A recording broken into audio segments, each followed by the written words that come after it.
Hello साथियों, नमस्कार। स्वागत है सभी का यूपी टेट के हिंदी के इस प्रैक्टिस सेट में।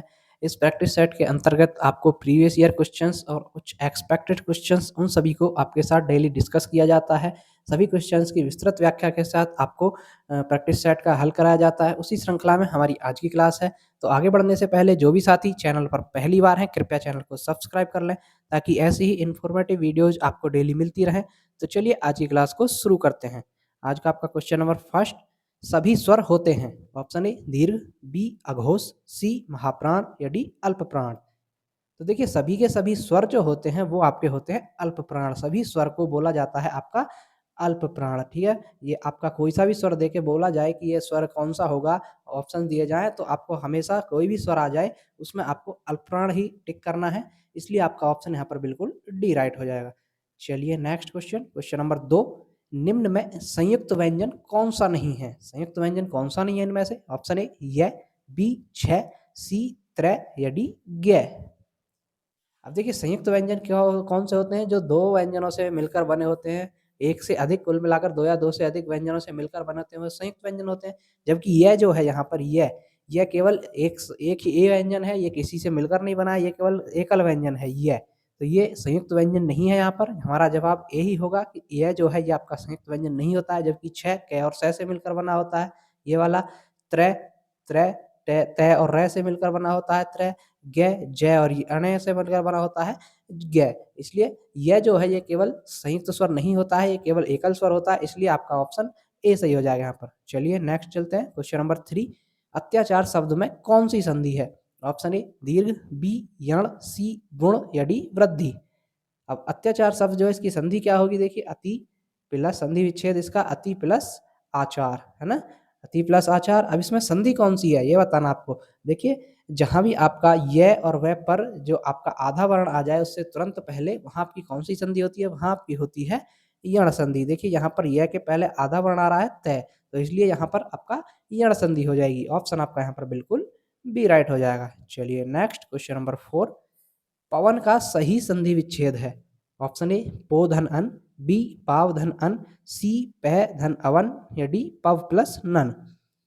अब पवन का संधि विच्छेद सही होगा वो होगा आपका ऑप्शन नंबर ए पो धन अन। पो धन अन मिलकर के आपका बनेगा पवन, और इसमें संधि कौन सी हो जाएगी? इसमें हो जाएगी आपकी अयादि संधि। ठीक है फ्रेंड्स, ऑप्शन आपका यहाँ पर बिल्कुल ए सही हो जाएगा। चलिए नेक्स्ट, क्वेश्चन नंबर 5, नील गाय में कौन सा समास है? ऑप्शन ए तत्पुरुष, बी अव्ययभाव समास, सी कर्मधारय समास या डी द्वंद्व समास। अब नील गाय शब्द जो है इसमें समास बताना है। देखिए, इसमें क्या क्या बताया गया है? नील गाय, गाय कैसी है?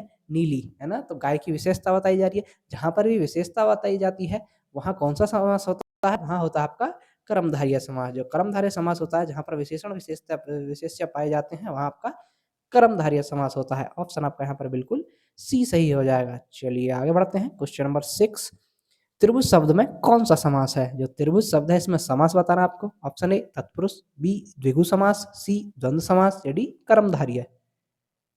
अब देखिए, सबसे पहले शब्द देखिए, शब्द क्या है? त्रिभुज, यानी कि तीन भुजाओं वाला है ना, तो संख्यावाची का बोध हो रहा है। और जहां पर भी आपको संख्यावाची का बोध होता है वहां कौन सा समास होता है?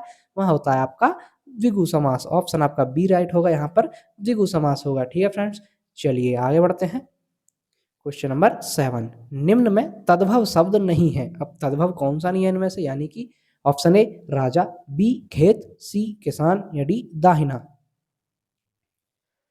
अब देखिए, इससे आप आपसे पूछा तद्भव नहीं है। देखिए, खेत तो तद्भव होता है, किसान भी तद्भव होता है और दाहिना भी तद्भव होता है, लेकिन जो राजा शब्द है ये तद्भव नहीं होता है। इसलिए हमारा ऑप्शन यहाँ पर बिल्कुल ए राइट हो जाएगा। चलिए नेक्स्ट, क्वेश्चन नंबर 8, निम्न में कौन सा शब्द तत्सम है? अब तत्सम शब्द कौन सा है? ऑप्शन ए अग्र, बी आग, सी आज या डी आंख। इनमें से कौन सा शब्द तत्सम है? तत्सम शब्द छांटना है, तो इसमें तत्सम शब्द क्या हो जाएगा? ऑप्शन नंबर ए अग्र। आज देखिए, आग जो है ये तद्भव होता है, आज भी तद्भव होता है और आंख भी तद्भव होता है, लेकिन अग्र जो है ये आपका तत्सम शब्द होता है। इसलिए ऑप्शन यहाँ पर ए राइट हो जाएगा।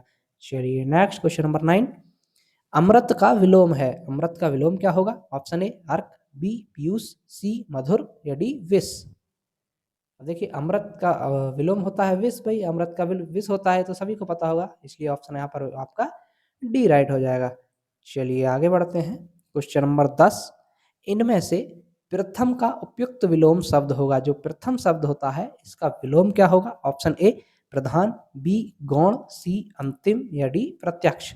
देखिए प्रथम मतलब फर्स्ट यानी कि पहले स्थान पर जो है, और पहले का और फिर विलोम क्या हो जाएगा? लास्ट। भाई प्रथम पर है तो लास्ट पर होगा, प्रथम का अंतिम। ऑप्शन आपका यहाँ पर बिल्कुल सी सही हो जाएगा।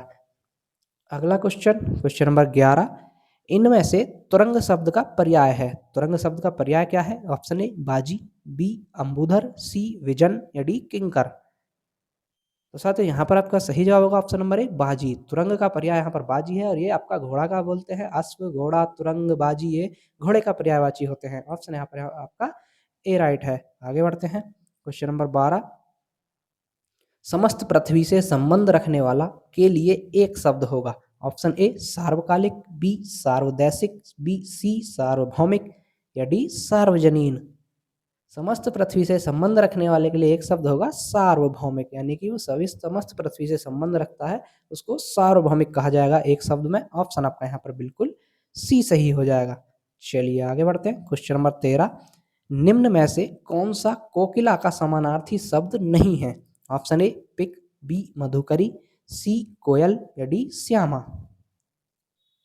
तो कोकिला का समानार्थी कौन सा नहीं है? वो है आपका ऑप्शन नंबर बी मधुकरी। जबकि पिक, कोयल और श्यामा ये सभी कोकिला के समानार्थी होते हैं, जबकि जो मधुकरी है ये समानार्थी नहीं होता है। इसलिए हमारा ऑप्शन बी राइट होगा यहाँ पर।